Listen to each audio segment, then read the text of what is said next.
Welcome to this quick Warhammer 40k themed list 500 point battle Dark Eldar versus Necrons.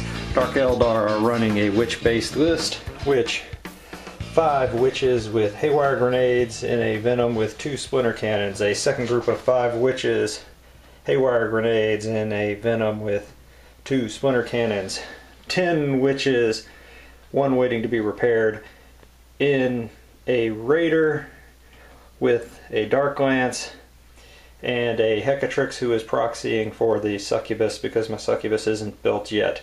And they also have haywire grenades, and the succubus has a power weapon. And that is 500 points of Dark Eldar witch madness. And the Necron forces have a Overlord with Resurrection Orb, War Scythe, Mind Shackle, Scarab, Semi-Temporal Weave, a 2+ armor save, a 3+ invulnerable save. He's going to be a nasty character. He's bringing along with him a squad of 5 Immortals with Tesla weapons, a squad of 5 Old School Immortals with Gauss weapons, and 3 Wraiths, 2 with whip coils, and 1 with just the pistol. And that is 500 points of Necrons. Alright.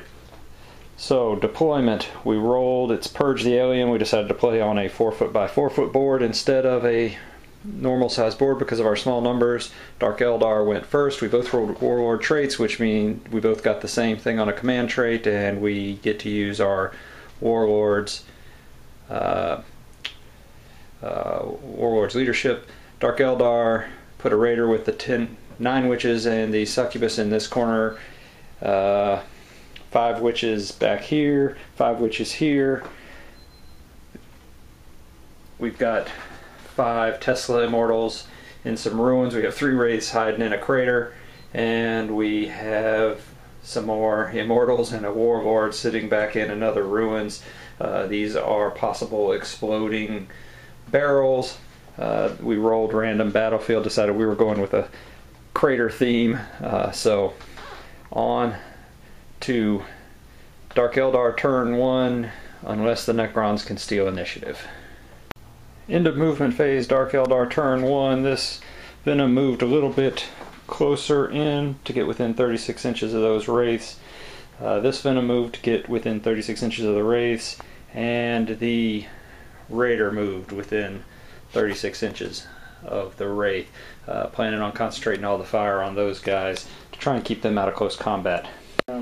Shooting phase. The first venom put 6 wounds and killed a Wraith. Second venom put 3 wounds on. He saved them all. Dark Lance hit the Wraith and then rolled a 1, so failed to wound. So end of Dark Eldar shooting phase and turn 1. 1 Wraith dead. Now Necron turn 1. In Necron turn 1, the Wraiths just hopped from one crater to another, and the Immortals all stayed put onto the shooting phase. Since the Necrons couldn't shoot last turn because there was nothing close enough, we are on to Dark Eldar turn 2, movement phase. The Venoms moved away from the Wraiths because we're scared, and the Dark Lance bearing Raider moved over, getting close to these Immortals. On to the shooting phase. End of Dark Eldar shooting phase. 1 more Wraith has gone down, and there's 1 wound left on the remaining Wraith. And now it is time to move on to Necron turn 2. End of a very fast Necron turn 2. The Wraith ran away because he only has 1 point, and he's a scared little Necron. The Immortals fired at the Raider, scoring 3 hits but failing to glance. Now we're moving on to Dark Eldar turn 3, where hopefully something interesting will happen. It doesn't look like there's anywhere inside that you could be. And Dark Eldar into their movement phase. Raider move forward. Witches and the succubus jump out. Venom moves forward. A bunch of witches jump out. They're 11 inches, so they probably aren't going to make it into combat. And the other Venom moved over, heading towards the other group of Immortals. Now shooting phase. At the end of shooting phase, all 3 vehicles fired at the Wraith, got a lot of wounds, but failed to kill it. That was, and the witches put 3 pistols into the warriors and failed to kill any warriors. So on to the assault phase. Yeah. At the end of the combat phase, the Necron Overlord and the Dark Eldar Succubus manage to do nothing to each other, as they are both off in their challenged combat.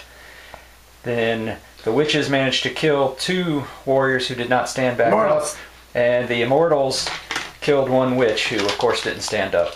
But that is the end of turn 3 Dark Eldar, on to Necron turn 3. So all the Necrons did was the Wraith moved over. He's trying to get over into that close combat, hiding behind the dice there. And now on to the shooting phase. The Immortals with the Teslas are going to destroy this poor Venom full of witches and make the witches trek across the field and never make it. Okay. Are you building a wall? Are you building a wall? You're hiding your Wraith. 2+ cover save. But they're exploding dice. No, 2+ cover save. So on the hit roll, 4 hits, 2 of them were 6s, so he now has 2 hits, 2 of them are 6s. 2 or 6s. So how many? 8. So 5 immortals got 8 hits. 6s to glance. Hooray! Actually, wait, no. 5's glance. 5s to glance. There's a pen there.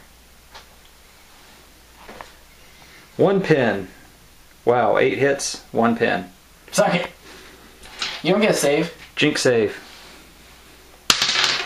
Ha! Okay. Alright. A 1, Can't open shoot. topped, up to a 2, can't move or shoot. No, can't Nope, shoot. can't shoot. Darn. 1 and 2 are the same. No. End of Necron assault phase, close combat. The Succubus and the Overlord put a wound on each other. The Witches and the Immortals failed to do anything. On to Dark Eldar turn 4. Dark Eldar movement phase, Venom move forward, Witches discharged, heading towards those other Immortals.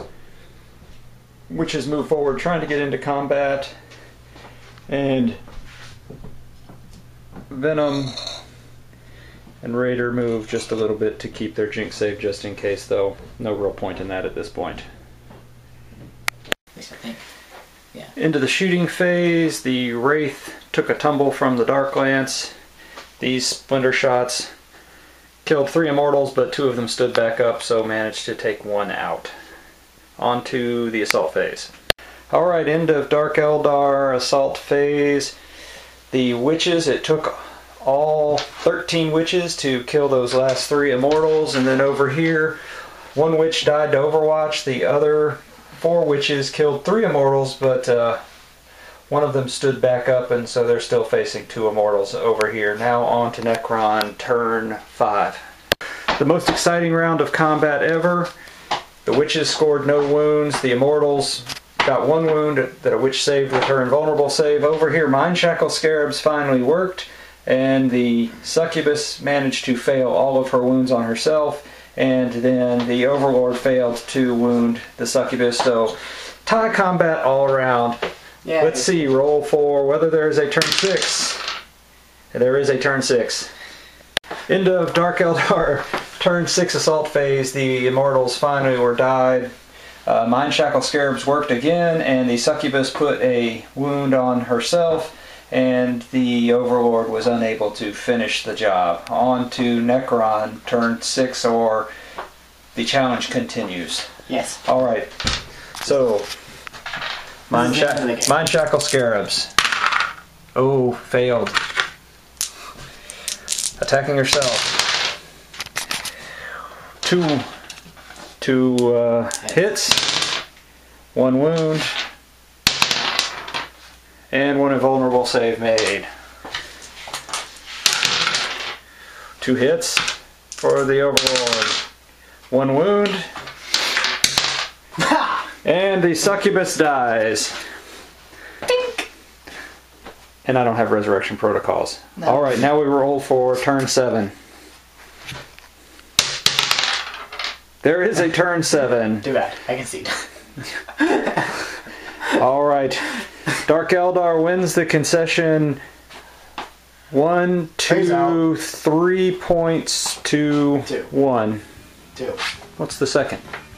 You killed my warlord. I killed your warlord and I killed an independent character. That's 2. Because technically every independent character has to do that. You're right. So Actually, that's pretty close. 2 to 1. No, 3, 4. 4 to 2. Both units of immortals and the race. Good game.